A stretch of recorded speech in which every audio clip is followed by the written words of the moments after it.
In this episode, I'm going to be kicking it old school. I'm actually going to be kicking it Kickstarter.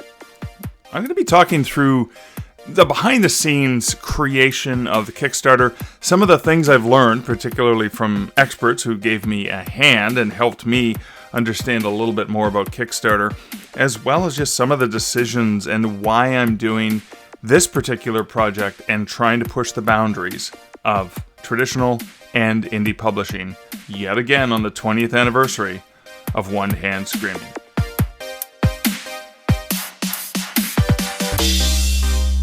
Welcome to the Stark Reflections on Writing and Publishing podcast. There has never been a better time for writers. More information, options, and opportunities are available to you, but navigating these requires insight.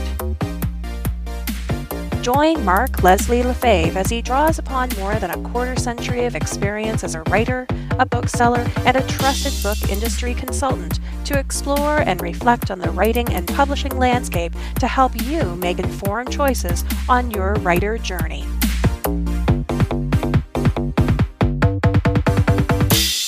Hello, Reflectives, and welcome to episode 375 of the Stark Reflections podcast. This is your host, Mark Leslie Lefebvre. As you probably gathered from the opening teaser, this is going to be another solo episode.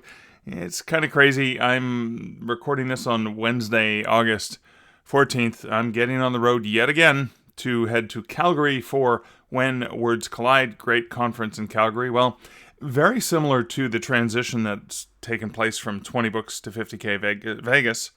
That's now become Author Nation and will be this November. The When Words Collide, the original board and organizers of When Words Collide have passed the reins off to a new group of organizers. So it's a whole new When Words Collide. So very similar, it's exciting, it's hopeful, and I've been going to When Words Collide for 10 years. Love this conference, love all of the people I get to hang out with in Calgary. But so very similar situation in a similar time zone. I'm going to be in a mountain time zone, whereas of course Vegas is in the Pacific time zone. So being rushed, I did not have time to go through and edit one of the great interviews that I have coming up for you, but I am hoping to get back to that next week.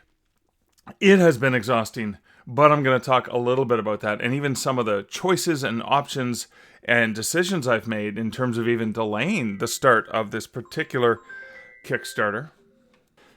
And not sure if you just heard my phone ring. My stepdaughter had an issue with the car. And there went 2.5 hours out of my afternoon. So I'm even more delayed. But that's enough of the pre-chatter matter. Let's play a word from this episode's sponsor, and then we can get into the other content for this episode. Ready to elevate your writing career? Join the Cruising Writers Group Sailing the Caribbean from Galveston on February 22nd to March 1st, 2025. This time, we're focused on indie authors, with special guests Mark Leslie and Aaron Wright leading a deep dive into the world of self-publishing. You'll come away with invaluable insights, but also great memories as you connect with other writers and explore charming ports of call in Roatan, Honduras, Costa Maya, Mexico, and Cozumel. Visit cruisingwriters.com to book your spot today.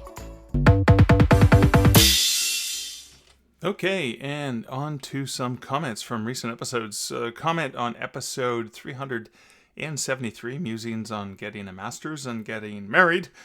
Chuck Anderson commented and said, Mark, congratulations on your marriage and your MA from Western. There can't be too many of your listeners who are also Western alumni, class of 87, so I had to give you a shout. Gunnison is a special place. All the very best, Chuck. Oh my God, fellow alumna. What's the male single alumna? Well, I'll just go fellow alumnus. I don't know my Latin. Shame on me. I have a master's and I don't know my Latin, but thank you so much, Chuck. Yeah, Gunnison really is a special place, and the campus of Western Colorado I can't speak. The campus of Western Colorado University is absolutely gorgeous. I'm so lucky that I've spent a full week the last 3 summers there, and I'm going to be sad that in 2025 I will not be spending a week in Gunnison. But yeah, gorgeous campus, fantastic school, just a wonderful environment. So hey, thank you so much, Chuck, from a fellow alumni person, a person who went to the same school as I did. And class of 87, wow. So class of 87, let me see, I go back to, I graduated from high school in 88. And so class of 87, wow, that must have been when Western Colorado University potentially had a slightly different name, because I think they changed it in the last 20 or 30 years or so. See, the 80s is only 20 years ago, according to me.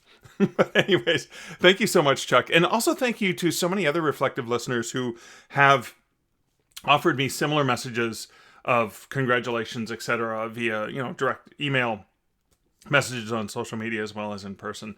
I am absolutely overwhelmed with the love and the warmth and the support and everything that you guys have shared with me, and that feels so incredible. So thank you. I am one hell of a lucky guy, not only to have someone as incredible as Liz in my life, but to also have such incredible people as you, who I feel connected to, because we get a chance to connect via this podcast even, and in some of the conversations that we have, either in messages or online, or sometimes even in person. And I had the great fortune in the last several weeks of chatting with several listeners in person, which is always a special treat for me.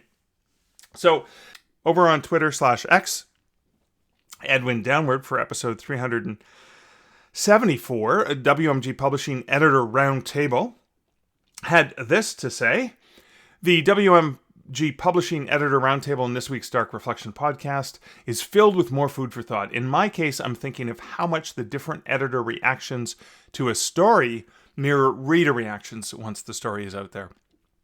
Thank you, Edwin, for that comment. And yes, so true. Every different reader comes to the story with a different approach.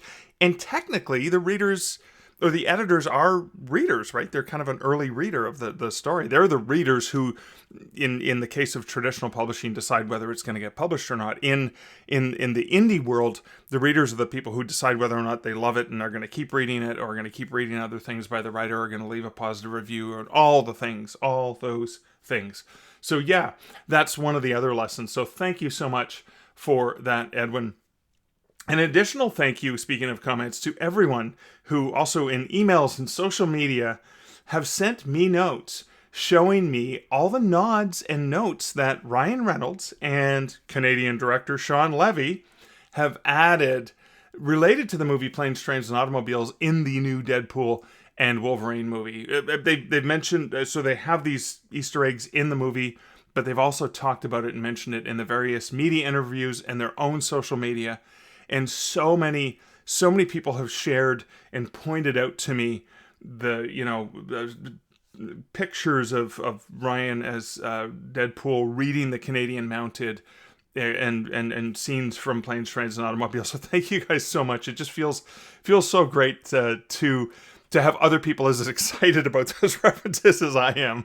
And it's interesting. I have seen an uptick in the sales of the Canadian Mounted since just prior to the movie's release. So when it's not, so September through January is usually when I sell the most copies of this book, because it's the holiday time and people are buying it as gifts, etc. And this is the print, because, maybe I've only sold 400 or 500 copies in ebook, not very many, but it's been the thousands that I've sold in print. But normally, on average, when it's not September through January, maybe I sell on average of 1 copy of the book in print per day. So just very, very minimal, right? One on average, maybe 1 or 2 copies of the book here. But lately, in the last few weeks, the daily sales average is about 3 to 4 copies of that particular book. So again, I'm not moving mountains here. It's not New York Times bestseller kind of stuff. And it's definitely not the 4-figure monthly income on that title alone that I tend to see in the months of October, November, and December, which is really sweet because it's just a great boost to my overall sales. But I have to say, it's pretty cool to see it happen. And I'm not doing any advertising, any paid promotions. The only promotions I'm doing are these cheeky social media posts of me reading the Canadian Mounted virtually at every airport I go to. And you can be sure that in the next few days, as I'm in Toronto and Calgary airports again, that I will, of course, be posting pictures of me reading The Canadian Mounted, because I just have to. You know, my goal would be to have, you know, Ryan Reynolds comment on or retweet or reshare in a story one of my posts. That would be the coolest thing ever. Well, not the coolest thing ever, but one of the coolest things.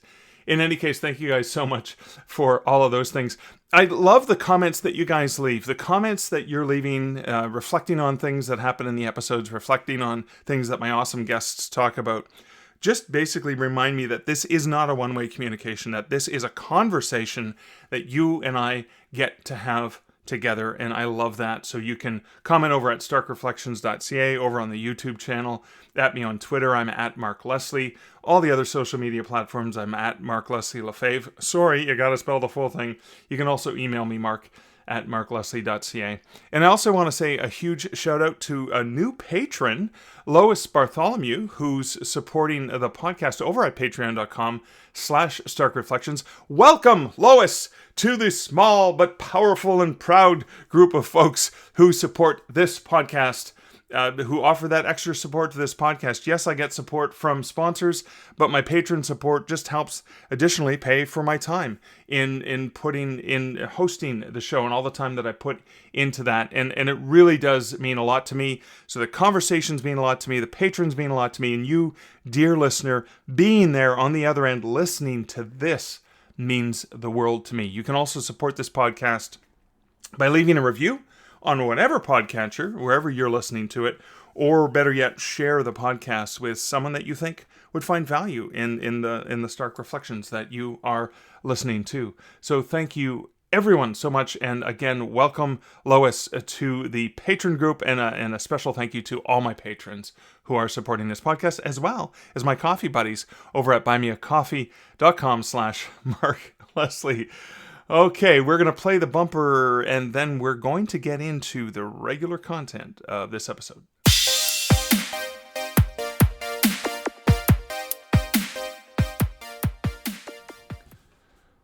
So for this episode, I'm going to be reflecting on a Kickstarter I'm launching. And I know I've talked about it in my personal updates, but I'm going to go into it in a little bit more detail and reflect on some of the choices that I've made for this. So I'm going to read from the project overview, at least the story the way it stands right now. Now, a couple things I should let you know is I had originally been planning on launching this in July, in probably mid-July, and running it for 3 weeks. I have pushed it off several times for a few reasons. One or two of the reasons of which is I just keep needing to refine it and make it better. It's been years since I've run a Kickstarter.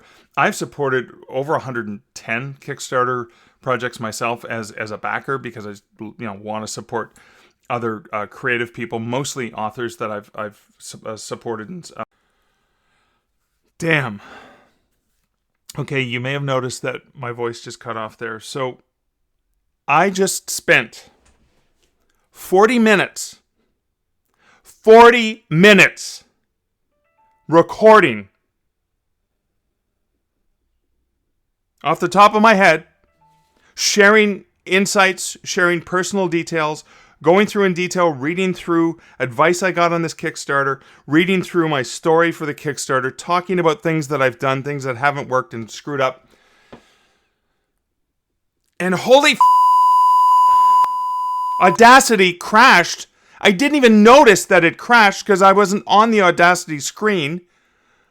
I finished going through all of this, pouring my bloody heart out, and I lost it. And I'm so frustrated. I just lost the entire afternoon of getting any useful work done. And I've just turned the mic on because I want it to be completely authentic and just share my frustration. I will censor out my swearing, but I'm really angry, and it's already the end of the day, and I've got nothing to show for all this work. And I'm so frustrated right now. I'm so angry, and I wanted to share that raw emotion while I was feeling it. So I'm trying to think about what to do right now, and I'm just recording, again, off the top of my head. I don't have time to do what I just did again. So I'm going to consider how I thought there was some valuable information to share. But what I'm going to do right now, instead of going through all of the things, is I'm just going to share. So I got advice from so many people. I've been following so many different people who've run amazing Kickstarters. I named them all in the other thing that is gone now. But I'm going to read some of the feedback from Anthea Lawson that she gave me after she looked at my Kickstarter. And so anyways, I delayed the Kickstarter because I know I need to keep revising it. And I've already revised it and updated it based on her feedback, which is fantastic. But I need to do more of it. But I wanted to at least give you some of the value that I was hoping you would get from this. And Anthea has a great book called Kickstarter for Authors. And I'm going to have a link to it in the show notes. And I highly suggest, I'm going to go buy it right after I finish recording this so I can actually have a physical copy in front of me so I can go through and get even better details from her. Maybe not for this Kickstarter because it's probably too late, but for the next one. But here's some notes from Anthea's message to me. So the first thing is she went into detail and oh, so thankful that she did this for me. That was so generous of her. So title. She said, in the title, you need to let prospective backers know a couple of interesting things here. First, that it's a book, and second, that you have a deluxe edition. I'd tweak this to something more like One Hand Screaming Horror Collection Deluxe Hardcover. I think you have the room to squeeze that in. If not, drop Deluxe to Lux or try some other tricks to get that in. Subtitle. You can definitely make better use of the subtitle. Kickstarter indexes the title and subtitle for their search engine, but they do not index the story. So make sure that all the pertinent stuff is here. So 20th anniversary, limited collector's edition needs to be there. Then your tropes, your feels, your chills. You need to let prospective buyers know what they're in for. Are they in for bloody horror, body horror, gory thrills, extreme hauntings? This is where you hook your ideal backer by letting them know this is for you. Use all of the characters Kickstarter gives you to get this critical and enticing information in. And when I look at, and I'm just going to toggle over the screen here and just look at the, where's the edit the thingy. So when I go to the basics, you have 60 characters for the title and 135 characters for the subtitle. So that's an important thing to remember. And then the banner, she talks about putting a 3D mock-up of the actual deluxe edition and not worry about the words. The video, she said, my video is a little bit long, but I do have a lot to say. Consider opening with the piece where you introduce the book and show the artwork. That is very cool, and a lot of people will leave the video before they get to it. So probably going to redo the video to do that. And then the funding goal, she says, seems reasonable for what you're doing, if not a little low. However, you don't currently have the pre-launch followers to kick this up a notch. I'd personally like to see this closer to 100, and you're only at 23. You can increase followers by beefing up your pre-launch page more with the new Kickstarter options that Kickstarter's just rolled out. Put in a graphic of the deluxe edition, add more text, also post on your socials, of course. So I did a couple of those things already, and this is so frustrating. I think I had 25 followers on my page, and then I went crazy. I sent this out to my newsletter and my Mark Leslie author newsletter, and also with a warning, say unsubscribe now because I'm going to be hitting you really, really hard over the next few weeks because of this Kickstarter. And if you're not here because you care about my writing, jump over to my Stark Reflections newsletter where it's more about the business of writing and publishing. And I think I had about 25 people immediately jump off the list, and maybe a dozen of them went and signed up for the one that they should have been on, not because they don't care about my author, my writing and my horror and stuff like that. But even so, even after sending this out, probably close to 2,000 people via my newsletter, the socials, and various author groups where I shared it. And I'm only at 53 followers on this Kickstarter. And it's so frustrating because, went to over 2,000 people.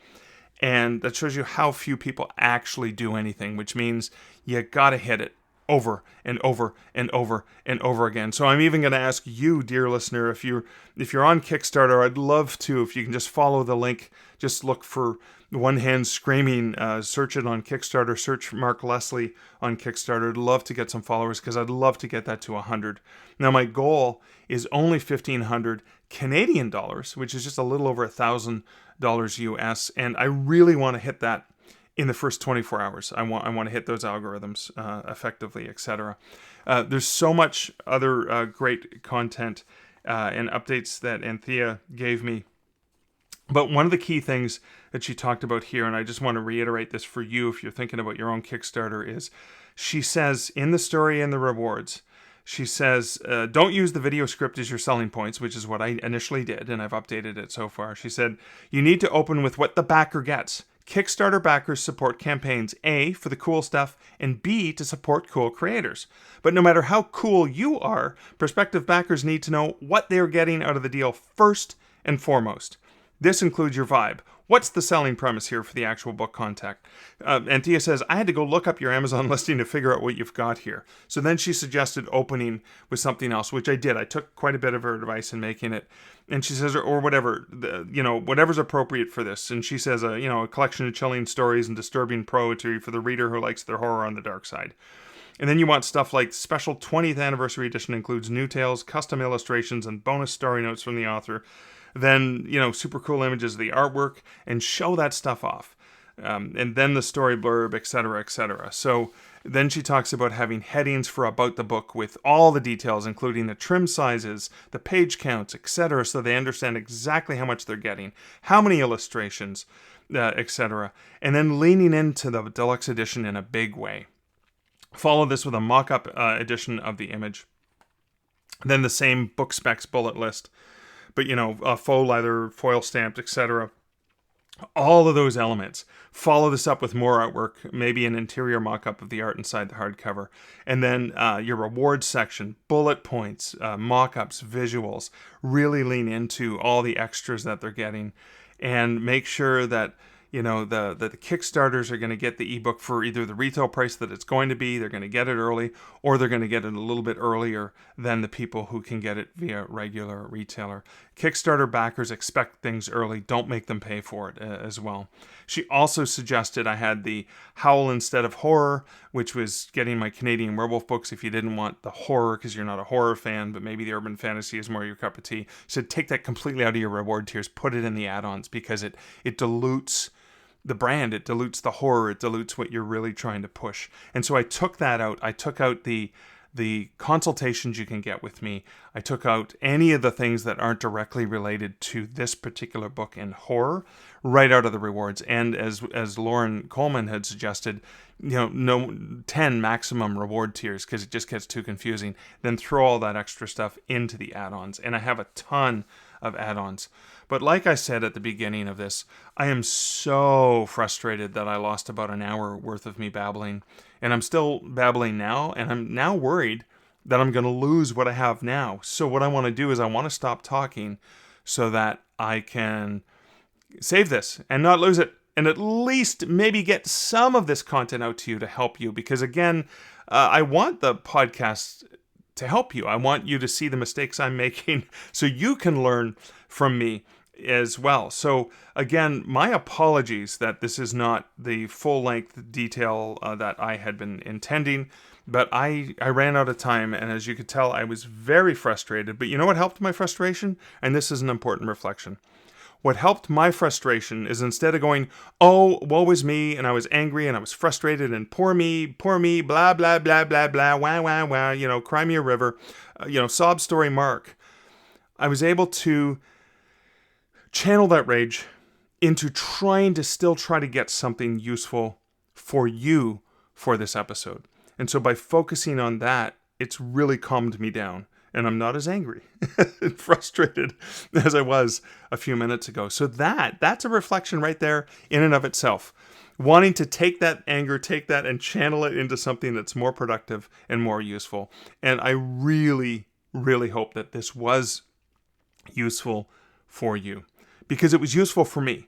I was angry, I was frustrated, I wanted to throw things, I wanted to smash things. But instead I turned on the microphone and I started to go through this, and I thought, well, maybe I could go back to Anthea's notes and share as much of them with you as possible so you could get the benefit of somebody really, really, really way smarter than me and use my Kickstarter as an example. So hopefully Hopefully I redeemed at least a part of this episode for you, and you found at least a little bit of something of value. I will, of course, in my personal updates in future episodes, continue to update you on how this is going. If you have any specific questions about this, of course, don't hesitate to reach out. So again, I want to thank you so much for listening to this episode and other episodes of the podcast. As always, this is Mark Leslie Lefebvre, and I will be back next week with episode 376. And so, until next week, and until next episode, this is, as I said, Mark Leslie Lefebvre wishing you, dear listener, great writing and good Stark reflections. And again, don't get really, really too pissed off if the technology fails you. You'll be able to make your way through it. I did. See? I'm fine now. Thank you for listening to the Stark Reflections podcast. You can find show notes for each episode at starkreflections.ca.